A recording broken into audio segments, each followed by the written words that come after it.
La idea ahora es que los 3 ganadores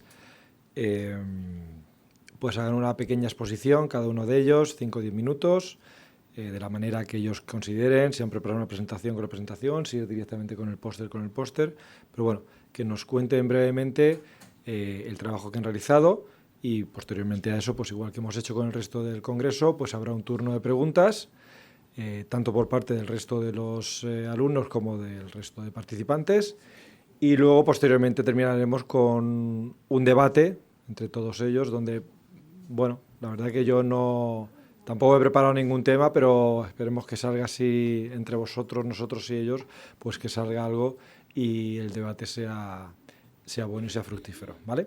Bueno, pues sin más dilación vamos a pasar ya al trabajo que ha conseguido el tercer premio. La autora es Miriam Castillo y el título de trabajo es Ciencia y Religión, la madurez requerida. Miriam Castillo es del colegio CEU, si no me equivoco. Miriam, ¿dónde estás? Ah, estás aquí. Pues cuando quieras, te doy la palabra. Bueno, buenos días. En primer lugar, me gustaría dar las gracias por darme la oportunidad de presentar, especialmente teniendo en cuenta las circunstancias en las que nos encontramos, ¿no? Un congreso científico lleno de expertos, científicos nunca mejor dicho, doctores, licenciados y especialistas en numerosísimas disciplinas, ¿no? Y bueno, pues yo que vengo a presentar mi trabajo sobre cómo veo yo la relación entre ciencia y religión, siendo una alumna de segundo de bachillerato, ¿no? Que sabiendo más bien prácticamente nada, por no decir nada en absoluto. Pero bueno, ciencia y religión, la madurez requerida. La madurez requerida, ¿por qué? Es verdad que no quiero anticipar todo el trabajo, pero de igual forma quiero que sepáis un poco, sigáis más bien, el hilo de qué trata mi trabajo en general.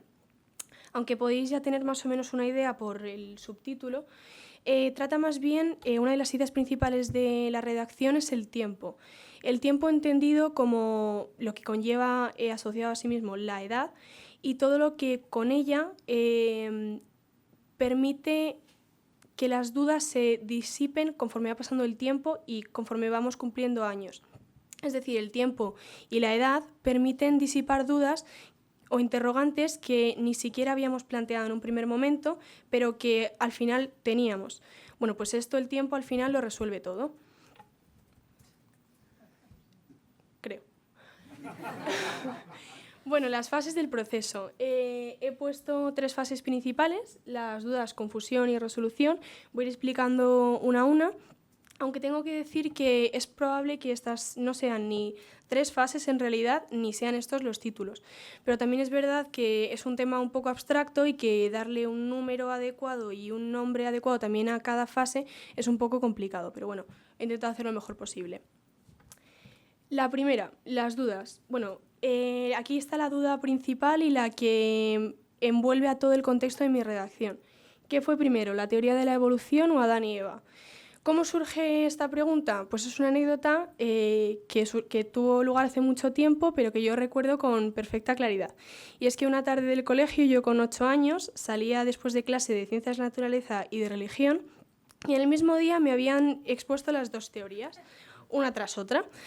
Entonces yo llego un viernes por la tarde, me monto en el coche y lo primero que se me ocurre es hacer la pregunta a mi madre. Digo, oye, primero una, la otra, ninguna, las 2, ¿cómo va esto? Bueno, mi madre la metí en un lío alucinante, lo intentó explicar lo mejor posible la pobre, pero bueno, yo tampoco con 8 años entendía muy bien todo. También es verdad que tengo que decir que no fue una pregunta especialmente trascendental. Yo llegué a casa, me puse la tele, me puse a jugar y a mí la pregunta se me olvidó, como aquel que dice. Pero bueno, esa fue la primera fase. 8 años después se me plantea el presente proyecto. Me lo plantea a mis profesores y me dice, bueno, mira, esto es una opción libre, tú no tienes por qué hacerlo necesariamente, pero si quieres que sepas que tienes la oportunidad de hacer este proyecto. Yo cuando llego a casa y se lo planteo a mis padres a la hora de la cena, que es donde damos nosotros las noticias importantes y resumimos el día, a mí me llega aquella anécdota de 8 años atrás. Y digo, corcho, pues es una oportunidad excepcional para darle respuesta a algún interrogante, o al menos de intentar dársela al interrogante que yo tuve cuando era pequeña. Entonces, el objetivo principal de este trabajo es satisfacer la curiosidad que en aquel momento tuve, bueno, y que sigo teniendo incluso después del trabajo, pero bueno, yo pensé antes de hacer el trabajo que se iban a solucionar todas las dudas, respecto a la posible contradicción que había entre ciencia y religión. Bien, parecía un objetivo muy abordable, pero llegamos a la segunda etapa, la etapa de confusión. Partiendo de la pregunta inicial, me pongo a buscar teorías que refuten una, que demuestren la otra, que refuten las dos, que promuevan vías alternativas, lo que sea con tal de tener un punto de partida a partir del cual empezar a trabajar. Hasta que encuentro la teoría de Georges Lemaitre, que es la teoría del Big Bang, como todos ustedes ya sabrán, y que, efectivamente, y que a mí yo cuando veo esta teoría digo, la teoría del Big Bang la hemos dado en clase, es verdad que rasgos muy generales y no en gran profundidad, pero sí sabíamos más o menos en clase, física, química, de qué iba la cosa. ¿Qué pasa? Que yo cuando me pongo a investigar descubro que el señor que lo había planteado, cuyo nombre tampoco conocía, era físico y un sacerdote católico y que abordaba además la relación entre ciencia y religión. Era como si me lo hubiesen puesto justo en el camino. Digo, mira, una teoría que ya conozco, no es completamente nueva y que además parece resolver las dudas que en un principio yo tenía. Bien, sobre la teoría de Lemaitre, evidentemente ustedes sabrán explicarla muchísimo mejor que yo, pero bueno, para tener un punto de partida a partir del cual centrarnos en otros aspectos más secundarios, por decirlo de alguna manera, de su carrera y de su vida, podemos decir que es el modelo actualmente vigente para explicar el origen del universo y su desarrollo. Es a partir de una gran explosión y de un átomo considerado como primitivo, el átomo inicial. ¿Qué es lo que me interesa más a mí? Que rompió por completo la supuesta dicotomía entre ciencia y religión. Bueno, con este bombazo así, empezamos cómo fue la historia, porque la historia no fue para nada fácil y Lemaitre lo tuvo muy complicado en la gran mayoría de su trayectoria. En 1915, Einstein formula las ecuaciones de la relatividad. Estas permiten estudiar el universo en su conjunto, asumiendo que era estático. ¿Qué pasa? Que años más tarde reconoce que este fue el mayor error de su vida y de su carrera. ¿Qué pasaba con Lemaitre en ese mismo momento? Bueno, pues empezó a trabajar durante muchísimos años por esa misma línea, pues se asumía en ese momento que esa era la adecuada y la que debía seguirse, hasta que en 1927 consigue una explicación teórica del universo asumiendo su expansión. Es decir, todo lo contrario a lo que había hecho Einstein. O sea, chocaban fuertemente y de manera irreconciliable en un principio ambas teorías. Por lo tanto, su teoría en aquel momento no recibió mucho reconocimiento. ¿Cuándo empieza a cambiar la suerte para Lemaitre? El 10 de enero de 1930, en un congreso de la Real Sociedad Astronómica, donde varios científicos ya no se mostraban tan convencidos al modelo estático de universo de Einstein y buscaban otra solución. Pero, sin embargo, no todo fueron flores. Lemaitre tuvo que seguir luchando contra la gran oposición a su teoría del átomo primitivo. Hoy sí lo vemos ya en muchos años después. Evidentemente, si el universo está en desarrollo, tiene mucho sentido que un momento en el pasado haya sido solamente un átomo, haya sido reducido a tal pequeña cosa. Sin embargo, tuvo gran oposición y tuvo que luchar contra mucha gente. Fue porque la idea de algo primigenio, de ese átomo primitivo, ese átomo principal, se vio muy afectada en gran medida por el síndrome de Galileo. Además, el hecho de que fuese un sacerdote católico no le hizo ningún bien, no le ayudó en nada.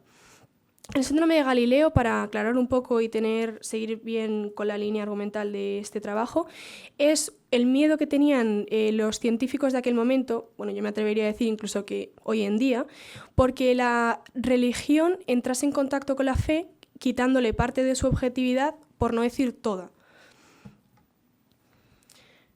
¿Qué pasó con estos dos señores? Que en un principio tuvieron una relación muy convulsa, sus teorías chocaban irreconciliablemente y ninguno parecía decantarse ni por uno ni por otra, porque recuerdo que Einstein reconoció su error muchísimos años después. Entonces, Einstein, cuando empezó a leer la teoría de Lemaitre, porque en un principio no estaba muy de acuerdo con esto, tuvo grandes problemas para aceptar su teoría, porque el hecho de que un sacerdote católico, que obviamente tenía fe en un ser superior, era el que proponía que el universo tenía un momento de inicio. O sea, parecía confirmar evidentemente, la intromisión de la religión dentro de la ciencia, lo cual a Einstein y a muchos otros personajes ilustres de la época no les gustó para nada. En resumen, si lo vemos desde fuera, se puede pensar que la teoría del Big Bang está afectada por la idea de creación, pero realmente no es así, porque la teoría del Big Bang aborda el desarrollo del universo, ni su creación ni su origen. Sin embargo, como no está afectada, es perfectamente compatible con la idea de creación, que lleva a todo existir y que desea que esto se desarrolle de manera de lo más natural y física posible. Además, plantea un origen del universo y que el cambio este que le afecta además tiene un sentido, es decir, las leyes de la física no da lo mismo que sea para un sentido que para otro.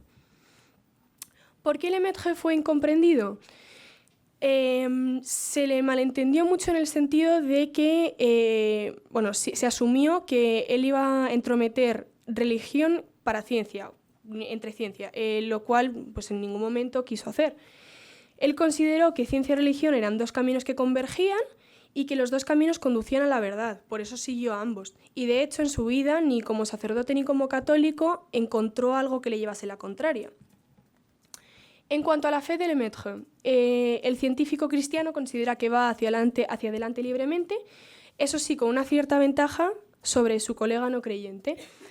Aborda el esfuerzo de desentrañar la complejidad de la naturaleza, sabiendo que el enigma en sí tiene solución, porque lo ha creado un ser superior, que en este caso es Dios, y que la dificultad para desentrañar dicho problema es directamente proporcional a la capacidad humana de resolver dicho problema. ¿Por qué ha sido Lemaitre escogido? No es el único caso en el que un científico creyente haya hecho grandísimas aportaciones a la ciencia. Casos también como el de Lavoisier o Mendel son especialmente remarcables.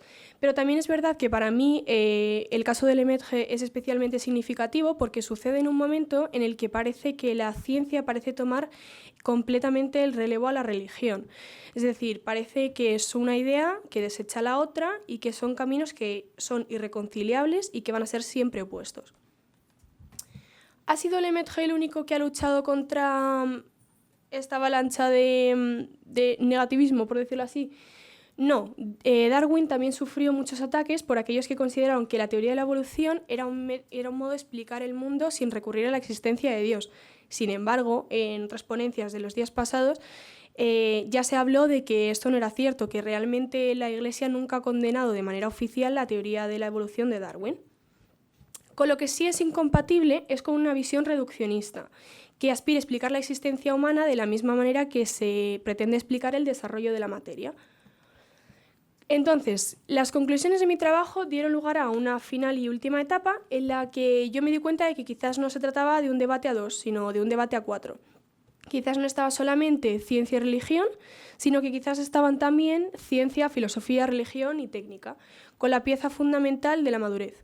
La madurez en el sentido entendido de la forma que quizás lo que debamos hacer es saber entender que cada uno de estos ámbitos o cada uno de estos campos tiene un límite, pero que no por ello significa que es algo malo.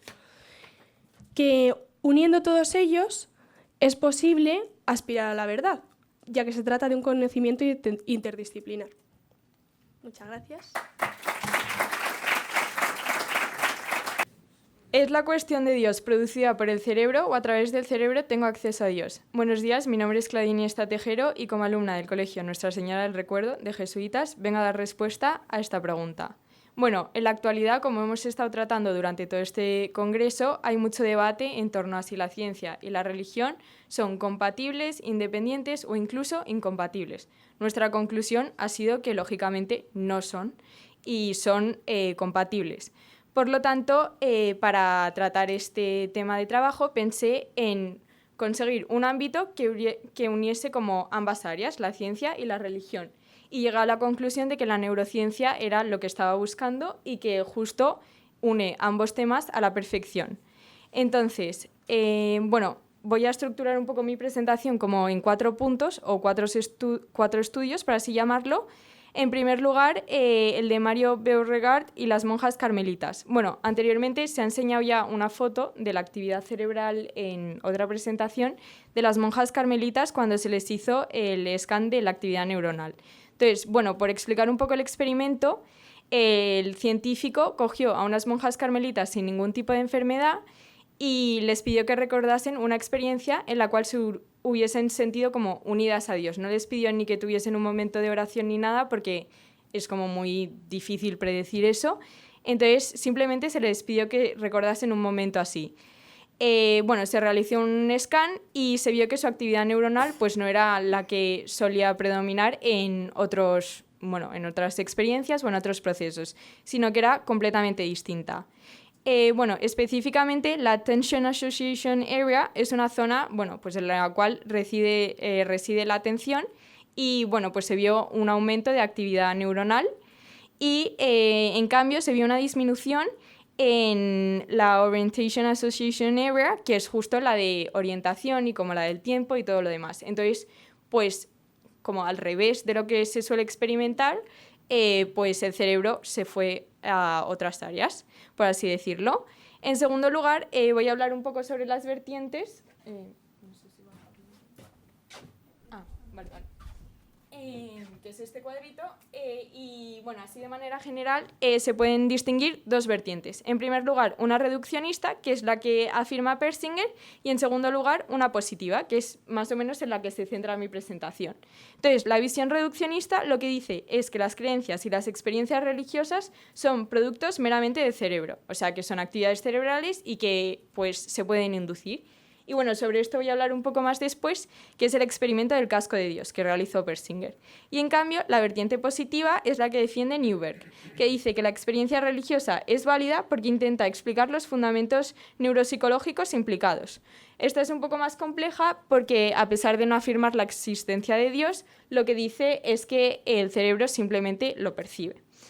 Entonces, Newberg lo que afirma es una estructura a la que llama operadores, que son una red de tejidos nerviosos en el cerebro que realizan funciones específicas. Entonces, defiende la existencia de dos operadores, el primero y el segundo, pero en el que nos vamos a centrar es en el segundo. El segundo operador funciona al activarse el sistema simpático y parasimpático, que, como sabréis, son los sistemas que forman el nervioso autónomo y que se encargan de las acciones involuntarias. Entonces, dice que este segundo operador da una sensación de totalidad, o sea que de manera involuntaria, como al rezar o al tener una experiencia mística, se activa este segundo operador que da una sensación de totalidad. Por lo tanto, no se podría inducir, por así decirlo, la experiencia de Dios, porque esto se da de manera totalmente involuntaria. En cambio, Persinger lo que defiende es su experimento del casco de Dios.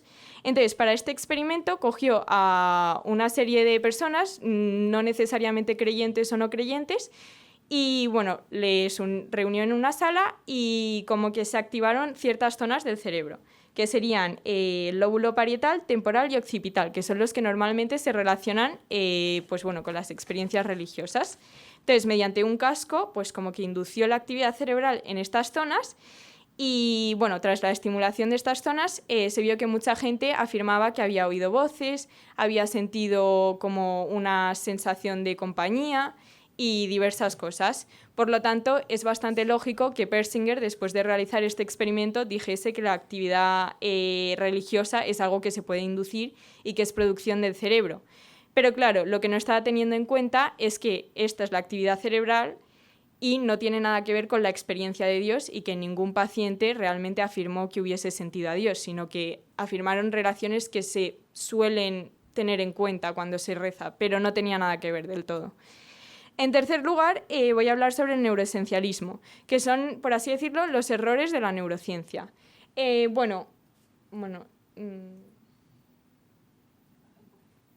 es el rosita. Entonces, el neuroesencialismo se centra en enunciar dos errores. En primer lugar, dice que se ve el cerebro como una zona, una parte que tiene diversas zonas y que son estancas, que no están relacionadas entre sí. Y ya se ha demostrado que eso no es cierto y que no cada parte ni cada lóbulo tiene una función propia e independiente del resto, sino que actúa todo unido. Y en segundo lugar, pues también una reducción de la complejidad del ser humano, ya que se le interpreta meramente como un ser biológico. Y sobre esto ha hablado numerosas veces el Papa Francisco y dice que se distorsiona la fe, las creencias y la visión de Dios. Así que tampoco nos podemos fiar totalmente de la neurociencia. Y por último, y bueno, para mi gusto lo más importante, los hermanos Finkelkreuz. Publican un ensayo llamado ¿Está nuestro cerebro programado para producir a Dios o está nuestro cerebro programado para percibir a Dios? Sí, es ese cuadrito. Vale. Y bueno, no se limitan a dar solo una respuesta ni a defender solo un área, sino que hablan sobre para que se produzca Dios y para que se perciba Dios. Dan varios argumentos para cada uno y bueno, voy a mencionar un poco los más importantes. Lógicamente, para que se produzca Dios es una visión muy reduccionista y realmente la que defendemos es para que se perciba Dios. Entonces, para que se produzca Dios, nombran 15 argumentos. El más importante es que establecen que la activación de los lóbulos frontales y corticales y un montón de zonas del cerebro se traducen en la activación de la experiencia religiosa, que es lo mismo que se decía con el casco de Dios. Luego, que si se estimulan áreas del cerebro se puede volver a inducir la actividad religiosa. En quinto lugar, que pues por enfermedades mentales se pueden causar experiencias relacionadas con Dios. Su octavo argumento, que es como el más reduccionista, por así decir, propone que la actividad inusual en el cerebro, por ejemplo la activación de diversas zonas, hace que el sujeto llegue a conclusiones místicas por falta de comprensión. O sea, es decir, que nosotros, como no entendemos lo que está pasando, pues decimos que estamos experimentando a Dios, pero por una falta de capacidad, no por otra cosa. Y pues un poco en esta línea reduccionista, o sea, afirman que, por último, que esto sí que es bastante interesante, que afirman que la experiencia de Dios no se traduce directamente en la existencia científica de Dios, que esto lo afirman en ambas posturas, porque es algo que no se puede escanear. Y la otra postura, que es a favor del que el cerebro perciba a Dios, no, estaba al lado.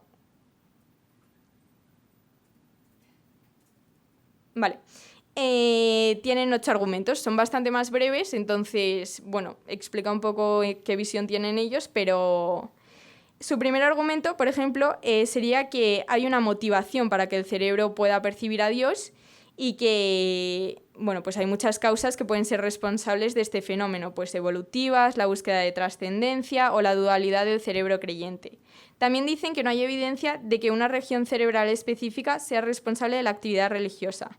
O sea, en línea con el neuroesencialismo, no se puede reducir la religión a alteraciones en la actividad cerebral. En cuarto lugar, por ejemplo, también dicen que las experiencias se perciben como más reales que otras actividades consideradas parecidas, como por ejemplo los sueños o lo que explicamos del casco de Dios, que podían oír voces, pues como que se percibían de una manera totalmente distinta a que si se inducían. Y esa es un poco la segunda línea. Y por último, me gustaría realizar una breve conclusión, que es lo de abajo. Eso. Y en conclusión, hay argumentos válidos para afirmar que Dios es producido por el cerebro, pero también los hay para afirmar que el cerebro es el que percibe a Dios, como se defiende desde una perspectiva católica. Ambas posturas son válidas. Resulta evidente, mediante todos los estudios que han sido llevados a cabo, que el ser humano tiene tendencia a ser trascendente, a la búsqueda de Dios y a las experiencias religiosas, que como ya hemos visto y definido, no confirman la existencia de Dios.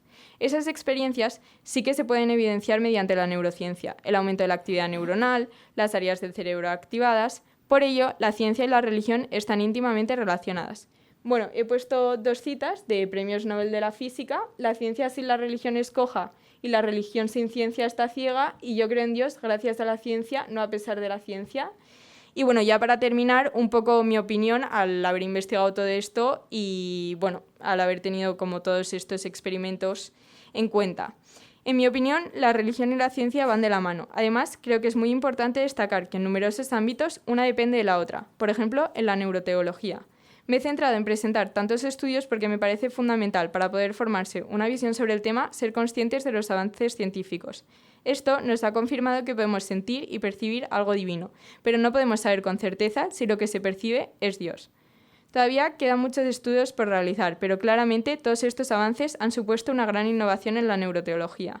Sin embargo, este proceso no ha sido tan sencillo como parece.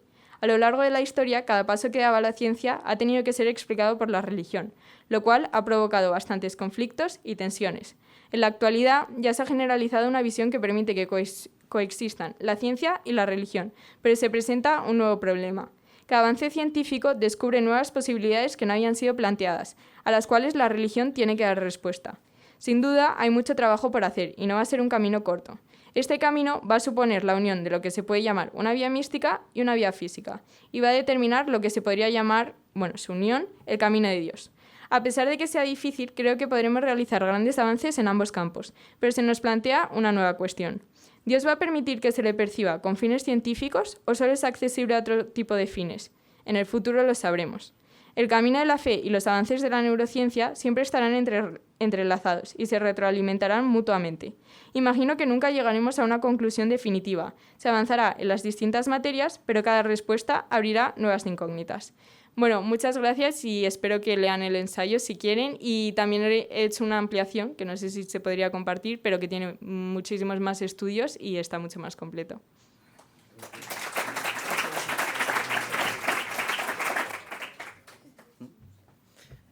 Hola, buenas tardes. Pues antes de empezar me gustaría dar las gracias a, por ejemplo, a mi familia, que ha tenido que leer mi trabajo innumerables veces.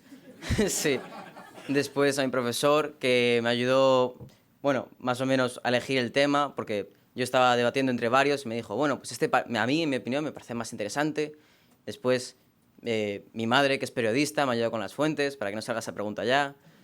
Después, en general el congreso, porque antes de esto yo no sabía tanto de ciencia y religión y me ha parecido una cosa muy interesante de la que aprender. Y yo, aunque no sea para un concurso, os recomiendo indagar en esto, porque realmente he descubierto muchas cosas, por ejemplo, academias científicas, Galileo, Isaac Newton, muchas cosas que no sabía, y ahora, pues con esto, ya entiendo bastantes argumentos más, y pues yo creo que esta experiencia me ha ayudado mucho a mí como persona, ¿no?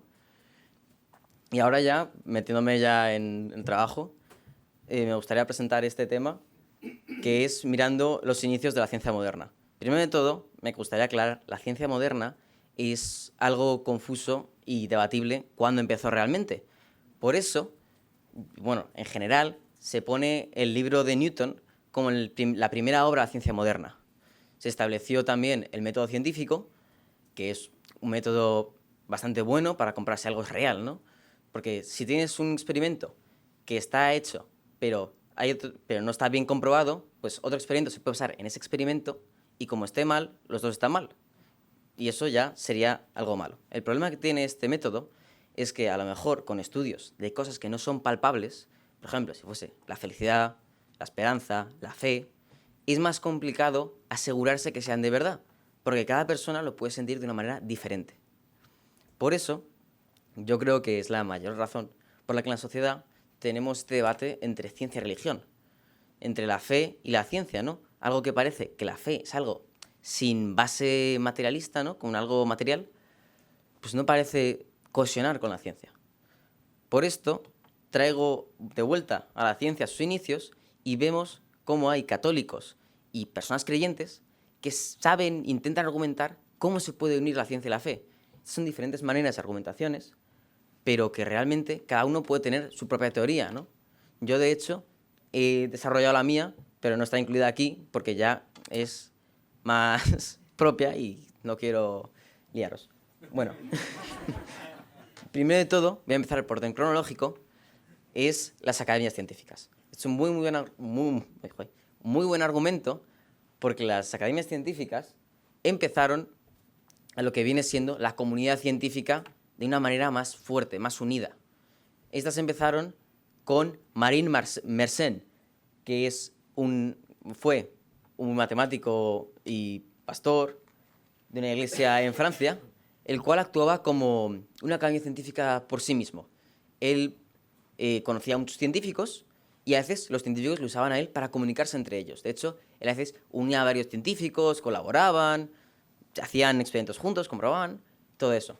Uno de estos científicos que conoció es Francis Bacon, que con tuvo la idea de hacer un sitio para no tener una persona, ¿no? El pobre Marín debería estar cansadísimo de que todo el mundo le propusiese unirse con otro. Así que se lo comentaron al Papa. El Papa encontró a Federico Cesi, que con unos amigos pues montó la primera academia, que es la Academia de Dei Lincei, que en español sería la de los linces, Pues esto tiene un origen de un libro que se llama Magia Naturalis y que, bueno, que les gustaban mucho los linces.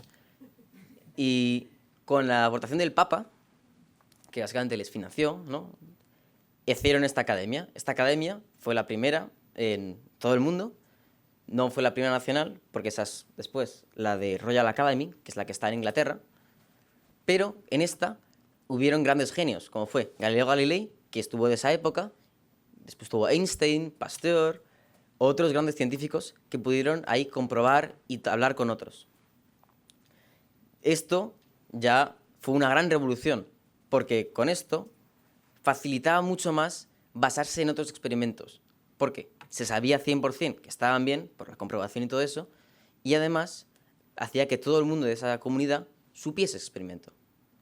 Otras academias que se fundaron fueron la de Cimento, que en español significa del experimento, no del cemento, cosa que yo pensaba. Después, la de Académie Royale de las Ciencias, que es la francesa, que fundó Colbert, otro gran científico. Y la de la Royal Society, que en esa perteneció también Isaac Newton. Después hubo un problema con la Academia de Lindsay y, por tanto, se volvió menos valorada. Había un momento donde ya estaba como medio muerta. Vino el Papa y les ayudó e hizo un pontificio. El problema es que, claro, como había muchos que no eran católicos, no querían tener el apoyo del Papa. Y por eso, hoy en día, hay como 2 academias de las ciencias, que son como los 2 sucesores, ¿no?, descendientes. Pero se ve así que siempre el Papa y la ciencia están juntos, ¿no? La Iglesia también después generó sus propias academias. También tenemos el Observatorio del Vaticano y todas esas demás cosas que podemos usar, que se usan para relacionar ciencia y fe. Por eso tenemos católicos cristianos. El siguiente, del que hablaré, es Galileo Galilei.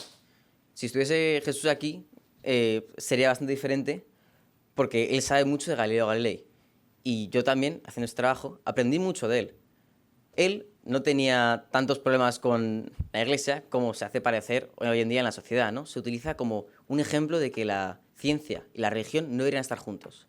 Él mismo era un gran católico y quería además relacionarlas. Era un gran amigo del Papa y las intentó relacionar justificando que las escrituras habían sido simplificadas para que todo el mundo las entendiese y por tanto no podían ser tomadas literalmente. Porque ya si fuesen simplificadas, no tendría sentido. Con esto, vio que, obviamente, Dios ha dictado las escrituras y también la creación del mundo. Por eso, como ambas son de Dios, y Dios es verdad, deben llevar al mismo sitio. Si hay una contradicción entre ambas, tenemos que buscar una de las dos que está incorrecta. Por eso desarrolló una teoría en la cual invita a científicos a hacer nuevos descubrimientos para que así tenga una nueva perspectiva de las escrituras. Él también parece que tuvo muchos dilemas, pero al principio, cuando descubrió el sistema, lo probó, el sistema heliocéntrico, no tuvo tantos problemas con la Iglesia. Parece ser que en realidad eso fue después, cuando estaban todo el lío de la Guerra de los 30 años y líos políticos entre el duque al que servía y el Papa. Otro ejemplo que he tomado es el de Isaac Newton. Este no era católico, pero sus argumentos, aunque se supone que era anglicano, sus argumentos se pueden usar porque sus argumentos están todos basados en que Dios ha hecho la creación. Él empezó este argumento porque aprendió mucho sobre los astros, le interesó mucho las Sagradas Escrituras e intentó descubrir cuándo ocurrieron exactamente esos sucesos que se marcaban. Estudió astronomía y con eso consiguió descubrir varias cosas. Primero de todo, hizo un libro en el que, con sus cálculos, basaba dónde estaba más o menos cada acontecimiento de las escrituras antiguas, ¿no?, Antiguo Testamento, y después, con unos cálculos que hizo, vio que las órbitas de los planetas deberían haberse roto hace años. No deberían estar, porque el universo siempre tenía como pequeñas órbitas que se iban alejando poco a poco. Viendo esto, argumentó que el universo debería haber sido reajustado poco a poco por Dios, con una providencia divina. Esto lo atribuyó a asteroides y otras cosas que podían ser usadas para reorbitar los planetas. Y con esto tuvo también una discusión con un científico alemán llamado Gottfried Leibniz. Leibniz. Es que no sé alemán y por tanto es complicado decirlo. Este argumentó que su teoría sería anticristiana, porque significaría que Dios habría creado un universo imperfecto, el cual necesitaría ser reajustado de vez en cuando. Me marca el tiempo y me he distraído. Pero él lo consiguió rebatir con correspondencia. Tenían una larga lucha de correspondencia que tuve que investigar. Al final Newton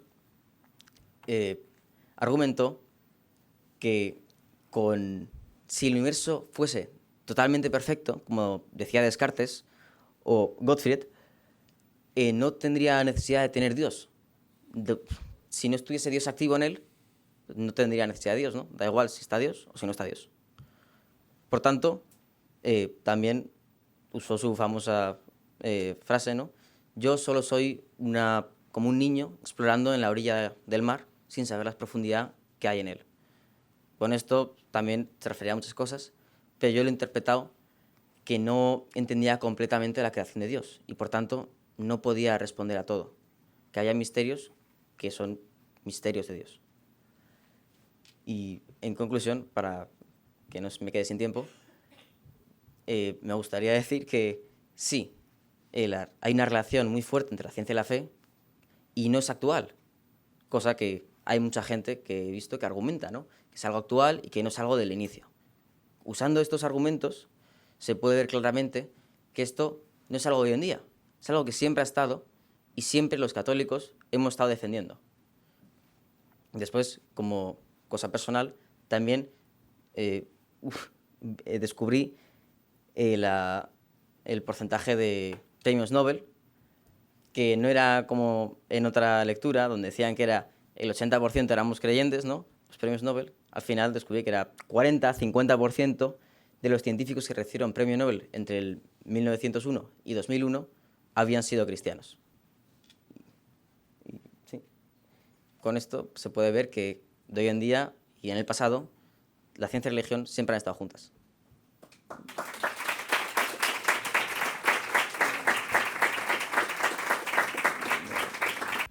Entonces, un poco, el programa a partir de ahora es todos los que os habéis presentado al concurso, por favor, pasad aquí a la mesa. No tenemos sillas para todos, pero bueno, os vais acoplando por aquí. Vamos un poco fuera de tiempo, pero la idea es tener 15 minutitos como mucho de debate, si surge, menos si vemos que no surge, un poquito más si vemos que la cosa está interesante. Entonces, por favor, iros acercando aquí.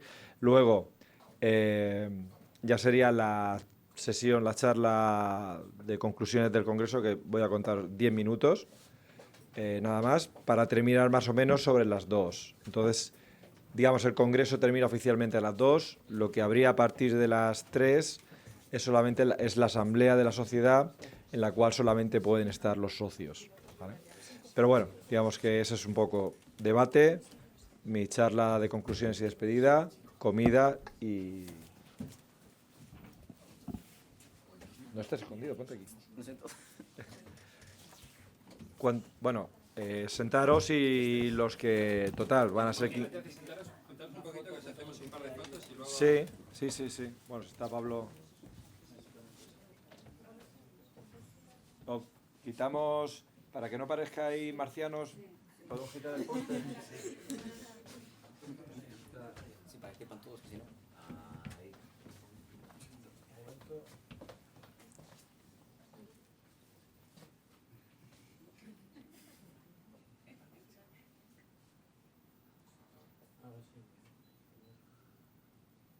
Así está bien, pero se pierde el logo que estaba tan bonito.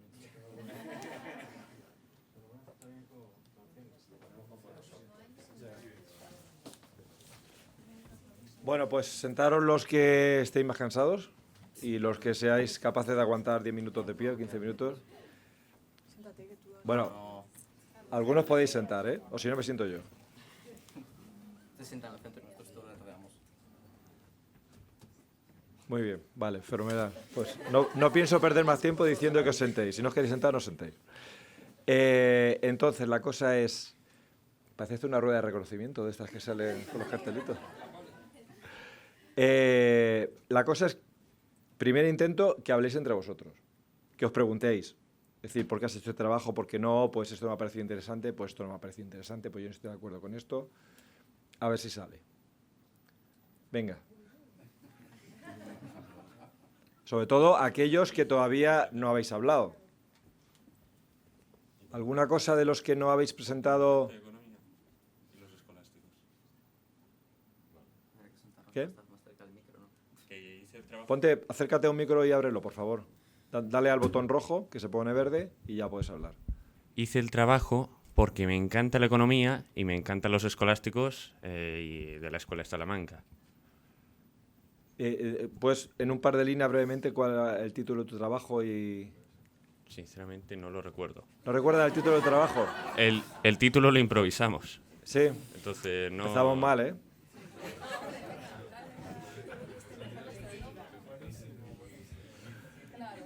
Fue... Claro.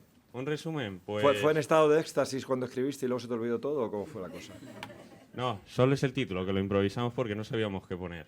Ah, Porque fue un avance desde la escolástica, la creación de la economía, que a mi parecer no es en Adam Smith, sino solo en los escolásticos de la Escuela de Salamanca, e hizo un recorrido en la economía, siendo específicamente austríaca y de forma praseológica, porque yo pertenezco a la Escuela de Economía Austríaca y lo hice desde ahí. En concreto el capitalismo, el libre mercado, estas ideas, y lo relacioné con el cristianismo. Y di paso a través de la Revolución Industrial a Mendel y a Darwin, que eso se encargó mi compañero Jaime. ¿alguien quiere comentar algo? ¿Alguien quiere decir algo sobre el trabajo? O sea, que hay una relación entre la economía y la religión, la ciencia y todo eso. Sí. Si pongo a los escolásticos como el inicio de la economía, para mí, economía austríaca, sí. Claro está que luego hay más variantes. Obviamente, si pongo el marxismo, pues voy a tener unos serios problemas si lo quiero relacionar con la religión. En el caso de la escuela austríaca, sí. Esto ya lo dijo Hayek, premio Nobel de Economía, si mal no me equivoco, creo que en el 74, que cuando mandó una carta a la sección española que habían creado de economía una vez cayó el franquismo, porque solo se creaban estas secciones en lugares demócratas. Entonces, durante el franquismo no se pudo crear. Y a esta asociación de Pellegrini, creo que se llamaba, ya no existe. Ahora está el Instituto Juan de Mariana y la Universidad Marroquín. Envió ya Hayek una carta donde visibilizaba a nuestros escolásticos, muy basado en eso. Y a través he visto cómo los escolásticos ya solucionaban problemas que, por ejemplo, Adam Smith no pudo solucionar, como es el valor objetivo y el valor subjetivo, y lo que dio paso al marxismo. Y como los escolásticos sí pudieron ver el valor subjetivo en vez del objetivo, que es el que luego dio paso al marxismo y a la plusvalía. Vale. O sea, un poco la aportación de la Iglesia a la teoría económica. Sí. Luego está también, ayer no sé con quién lo hablaba, que me enteré que había una sociedad de empresarios católicos también, y bueno, supongo que estará más centrado en todo el tema de doctrina social de la Iglesia y estas cosas, ¿no? Pero bueno, también muy interesante tu trabajo. Efectivamente, la doctrina social da mucho, por ejemplo, al capitalismo, porque al fin y al cabo, como bien el príncipe, la religión es una forma de cohesionar la sociedad, de forma que no sea coercitiva, me refiero. Que no sea el Estado directamente el que lo imponga, sino que a través de la moral y la ética religiosa las personas lo aceptan. Vale. Y esto en la economía capitalista sirve, por ejemplo, para ahorrar y no caer en el carpe diem. ¿Algún comentario de...? Sí, yo tengo uno que, a ver, económicamente hemos visto hoy en día que con lo que está pasando Ucrania, los problemas en Latinoamérica sobre todo, Vemos que muchas veces decimos, muy bien, el capitalismo. A mí personalmente no me gusta la economía, ¿vale? No es nada personal, pero no me gusta. Porque pienso que el sistema humano, el sistema que ha creado el hombre, es un sistema paralelo a un sistema que ya existía antes, ¿no? Que es lo que pienso, que es el ciclo de la vida. El hombre, yo creo que se ha salido de ese sistema, que era un sistema circular cerrado, y hoy en día vivimos en el nuestro, en una sociedad que es más bien abierta, ¿no? Pues, por ejemplo, hoy en día para vivir, para tener agua, que es lo básico, para comer tenemos que trabajar. Hay personas que dicen que el hombre es muy racional, ¿no? Que es inteligente, es dotado de inteligencia. Pues personalmente yo creo que no, porque si lo fuéramos, todos seríamos iguales, ¿no? Supongo. Digo, si todos fuéramos racionales, dotados de una inteligencia, en plan, digamos, sobrenatural, todos seríamos iguales, no habría diferencia entre nosotros, porque todos haríamos lo que es más lógico. ¿Es lógico pagar 13 millones de euros a un jugador de fútbol? No sé. Pregunto. Entonces yo creo que hoy en día, sobre todo por la economía y por la pérdida de valores humanos que infunde la Iglesia, el sistema económico de hoy en día no es el correcto, porque se está perdiendo cada vez más unos valores que llevan existiendo desde hace mucho tiempo y que deberían seguir existiendo para la supervivencia de la especie humana, sobre todo. ¿Pero crees que es por la economía?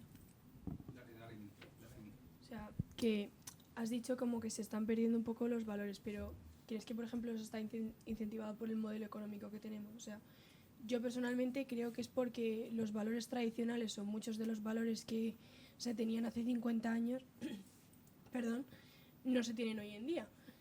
Y, por ejemplo, poniendo el ejemplo que tú has dicho de lo de los 13 millones de un jugador, quizás si se valorasen otras cosas primero antes que alguien que, bueno, que sí, lo hace muy bien, pero al final es darle patadas a un balón, quizás esos 13 millones de euros irían para otras cosas que son consideradas más importantes éticamente o de manera religiosa, no sé.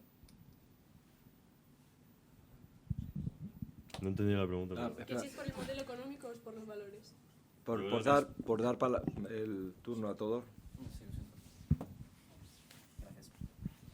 Pues a mí lo de que paguen 13 millones por un jugador me parece extremadamente lógico, porque ese jugador jugando... Joder, pues no lo notaba. Jugando gana más de 13 millones. Por lo tanto, es como una... Claro, es simplemente finanza propia. Simplemente pagas 13 millones, ganas más de 13 millones. Bastante lógico, en mi opinión. O sea, cubre una necesidad humana que es entretenernos y de eso se saca dinero. Y simplemente... Sí, estamos atascados en un problema económico.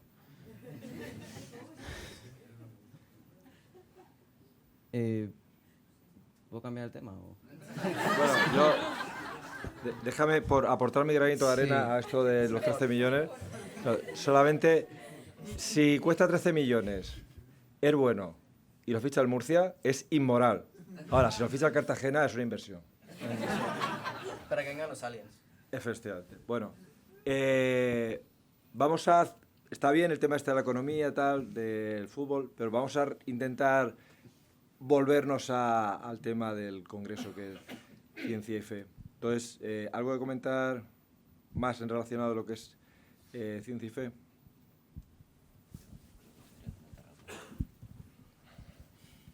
Que Emilio, aquí, el compañero, decía que, digamos, esta corrupción de los valores humanos se debe al sistema económico actual, pero yo creo que la corrupción de los valores humanos nacería en verdad del pecado original, ya que Dios no nos hizo perfectos, nos hizo a su imagen y semejanza, pero no perfectos, porque si no, como ya hemos comentado muchas veces, no necesitaríamos un Dios.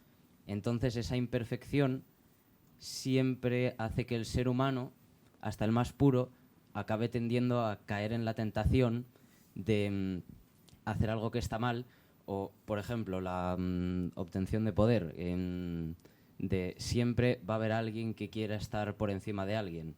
El mundo por lo general se ha solido estructurar en jerarquías y no dependiendo del sistema, sí, del sistema comercial, eso tiene que llevar específicamente a una corrupción de valores, porque yo creo que esa corrupción de valores ya está como intrínseca en lo que es ser un humano. Pero claro, con la ayuda de la fe y de la Iglesia podemos ir corrigiendo poco a poco esa maldad, por así decirlo. Por aquí, ¿tú habías pedido el turno de palabra? ¿No? ¿Alguien más de los que no haya hablado? ¿Algo más? Allí en la esquina. Te he A ver, pillado. es que no Estás ahí sé. escondida detrás, pero te he pillado. No sé muy bien qué decir sobre el tema que ha tratado mi compañero porque me parece que, bueno, pues que tiene la razón en lo que ha dicho, en mi opinión, vamos.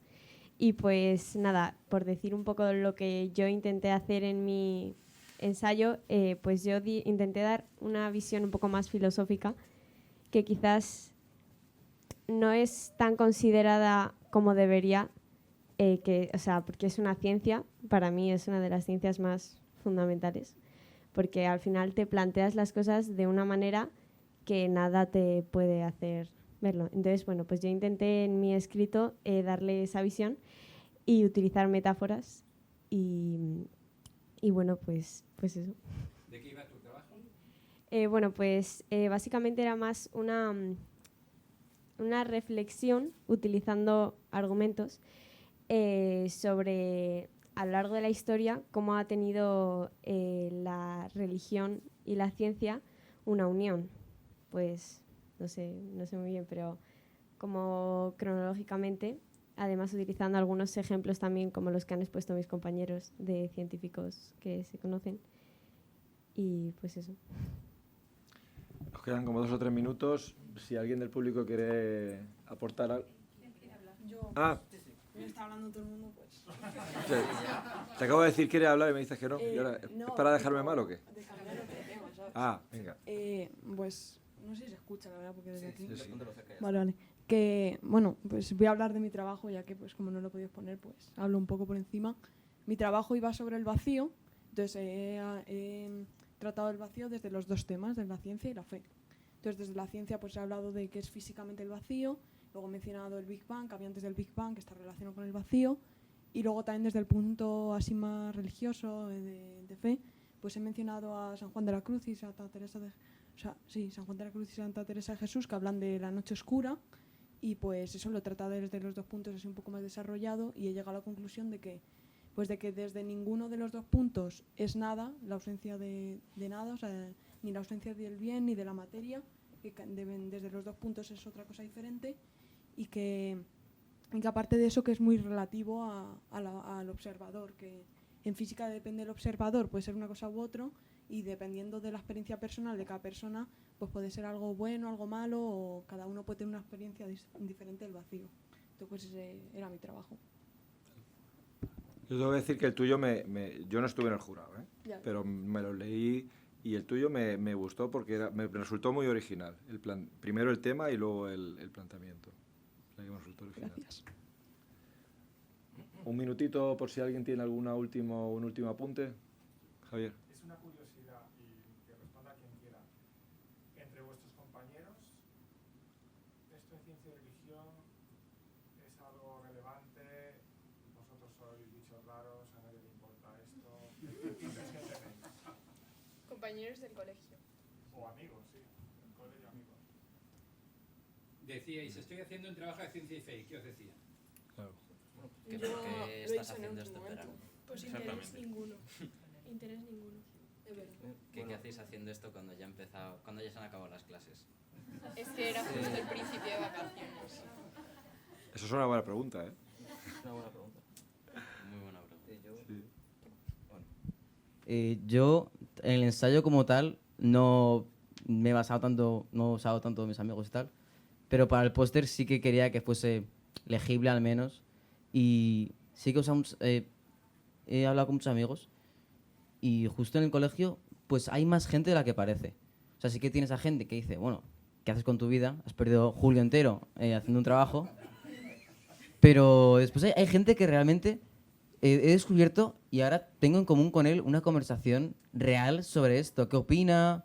¿Qué tal? Uno me dice su teoría, otro me dice, wow, lo de Galileo me parece chulo, pero pienso que a lo mejor me hace un apunte, tal. Me ha parecido una cosa muy sorprendente, porque realmente es como el primer día que hablábamos de que hay muchos cristianos católicos, científicos católicos, pero que muchos no lo dicen por miedo o por lo que sea, ¿no? Pero que si buscas y si tú eres el primero, realmente los encuentras.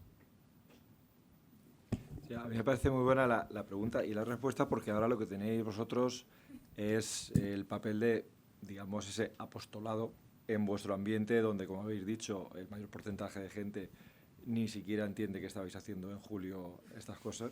Bueno, entonces, yo creo que, aparte ya la formación que tenéis antes de ese trabajo, os ha servido para ganar argumentos, para poder mantener un debate, un diálogo sosegado con vuestros amigos en el momento que consideréis o cuando salga.